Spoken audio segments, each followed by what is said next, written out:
പാഠം 716. ചൂഷണം ചെയ്യപ്പെടുന്ന അവസരങ്ങൾ.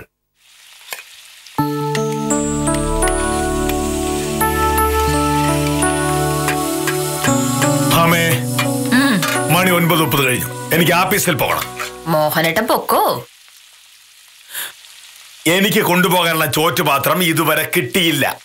ഓ, അത്രയുള്ള പ്രശ്നം. അതിപ്പോ തരാം. ഒരു 2 മിനിറ്റ്. ഇതാ ഞാൻ പറയുന്നത്. എന്തൊക്കെയായാലും ഒടുവിൽ ഞാൻ വന്ന് ഓർമ്മിപ്പിച്ചാൽ മാത്രമേ നീ ചോറെടുത്ത് വെക്കൂ എന്ന്. മോഹനേട്ടൻ ഇന്ന് പോകുന്ന 9:38 അതായത് ഇവിടുന്ന് ഇറങ്ങാൻ ഇനിയും 8 മിനിറ്റ് കൂടി ബാക്കിയുണ്ടെന്ന്.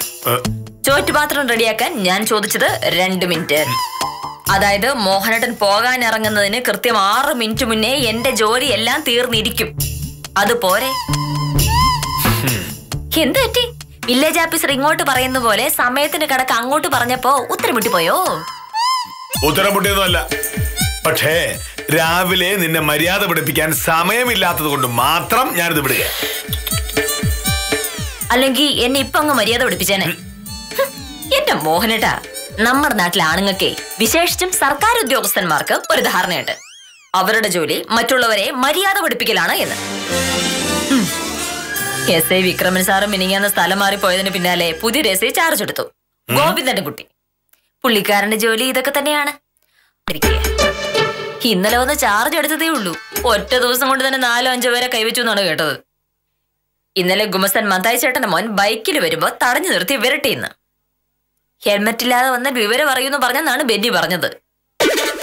ഹെൽമെറ്റ് ഇല്ലാത്തവരെ പിടിക്കുക എന്നുള്ളത് പോലീസിന്റെ ജോലിയാണല്ലോ. ഹെൽമെറ്റ് ഇല്ലെങ്കിൽ പിഴ അടയ്ക്കാൻ പറഞ്ഞാ പോരെ മോഹനേട്ടാ?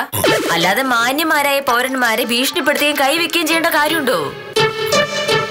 ആ, വക്കീലന്മാരോട് കളിച്ചാൽ എന്താ ഉണ്ടാവുകയെന്ന് എസ്.ഐ. ഗോവിന്ദൻകുട്ടി ശരിക്കും അറിയില്ല. നിയമം ലംഘിച്ച് വണ്ടി ഓടിച്ച ബെന്നി അല്ല നിന്റെ മുന്നിൽ കുറ്റക്കാരൻ. നിയമലംഘനം തടഞ്ഞ എസ്.ഐ. ആണ്. ഇതാണ് ഞാൻ പറയുന്നത്. ഈ ലോകത്തെ ഏറ്റവും വലിയ കുഴപ്പക്കാർ വക്കീലന്മാരാണ്. മോഹനേട്ടനല്ലേ അതേ പറയുന്നുള്ള കാര്യം എനിക്കറിയാലോ. ഇന്നലെ എസ്.ഐ. ഗോവിന്ദൻകുട്ടിയുടെ കാര്യം പറഞ്ഞപ്പോ ഞാൻ വിദ്യാലക്ഷ്മിയോട് പറഞ്ഞു, മോഹനേട്ടനെക്കാട്ടിലും ഭേദമാണ് ആ ഗോവിന്ദൻകുട്ടിയെ. മോഹനേട്ടനെങ്ങാനും പോലീസ് ആയിരുന്നെങ്കിൽ കാണായിരുന്നു എന്താ ഉണ്ടാവുക എന്ന്. ഹോ, എന്റെ ഈശ്വര, ഒരു മനുഷ്യനെ പോലും പുറത്തിറങ്ങി നടക്കാൻ സമ്മതിക്കുമായിരുന്നു? നിയമം വിട്ട് ഒന്നും ചെയ്യാത്തൊരു സത്യസന്ധനായ വില്ലേജ് ഓഫീസറാണ് ഞാൻ. അതുപോലെ നിയമം കൃത്യമായി നടത്തുന്ന ഒരു പോലീസ് ഉദ്യോഗസ്ഥനാണ് എസ്.ഐ. ഗോവിന്ദൻകുട്ടി. നിന്നെ പോലുള്ള വക്കീലന്മാർക്ക് ഞങ്ങളെ ഇഷ്ടപ്പെട്ടാൽ അതാണ് അത്ഭുതം.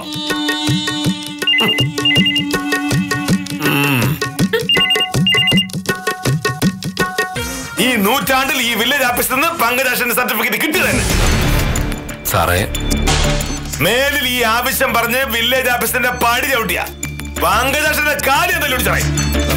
സത്യസന്ധമായി ജോലി ചെയ്യുന്ന സർക്കാർ ഉദ്യോഗസ്ഥരെ വഴിതെറ്റിക്കാൻ നോക്കുന്ന പങ്കജാക്ഷനെ പോലുള്ളവരെ പൊടി പോലും കാണില്ല. അയ്യോ,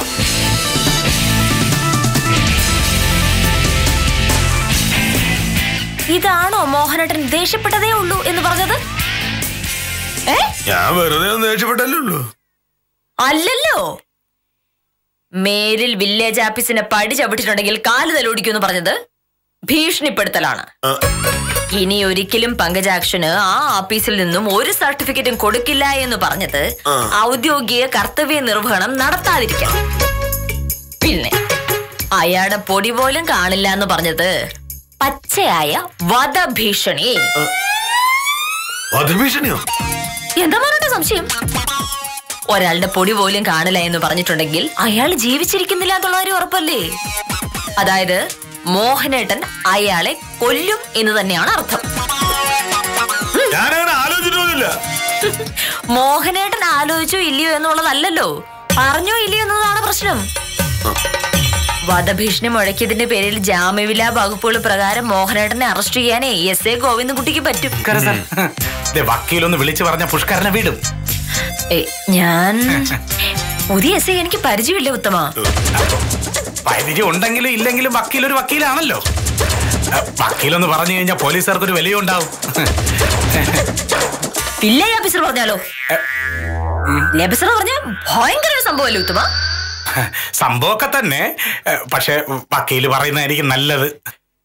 എസ്.ഐ. എന്തെങ്കിലും ലോ പോയിന്റ് പറഞ്ഞാലും വക്കീലാകുമ്പോ അതിന് തിരിച്ച് മറുപടി പറയാൻ പറ്റുമല്ലോ. ഞാൻ കേട്ടിടത്തോളം ഈ ഗോവിന്ദൻകുട്ടി ഒരു പ്രശ്നക്കാരനോ ഉത്തമ? പ്രശ്നക്കാരനൊന്ന് സംശയമുണ്ടാ? എന്റെ വക്കീല് SI ഗോവിന്ദൻകുട്ടിക്ക് ഇപ്പൊ സ്ഥലം മാറ്റം കിട്ടി ഇങ്ങോട്ട് വന്നത് എങ്ങനെയാണെന്ന് വക്കീൽ അറിയാമോ? ഇല്ല. ഇയാള് മുമ്പ് ജോലി ചെയ്തുകൊണ്ടിരുന്ന ഒരു സ്ഥലത്ത് വെച്ച് ഒരു ഡെപ്യൂട്ടി തഹസീൽദാരുമായിട്ട് ഇയാളൊന്ന് കോർത്തു. 1-2 പറഞ്ഞ് വഴക്കായി.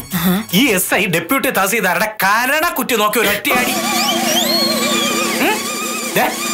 ഡെപ്യൂട്ടി തഹസീൽദാരുടെ 2 പല്ല് തറയിൽ പോയെന്നാണ് കേട്ടത്. സംഗതി പ്രശ്നമായി, ബഹളമായി. ഈ SI ഗോവിന്ദൻകുട്ടിക്ക് ഡിപ്പാർട്ട്മെന്റിലൊക്കെ നല്ല പിടിപാടാണ്.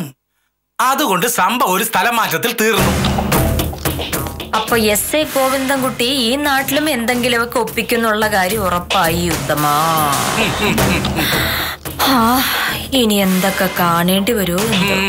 ഉത്തമ വിട്ടോ, ഞാൻ ഒരു 9:30 ആകുമ്പോഴേക്കും സ്റ്റേഷനിലേക്ക് വിളിച്ചു നോക്കാം. ബാക്കിയെല്ലാം പിന്നെ അല്ലേ? അപ്പൊ ശരി വയ്ക്കില്ലേ സാറേ, ഞാൻ ഇറങ്ങണേ. ശരി.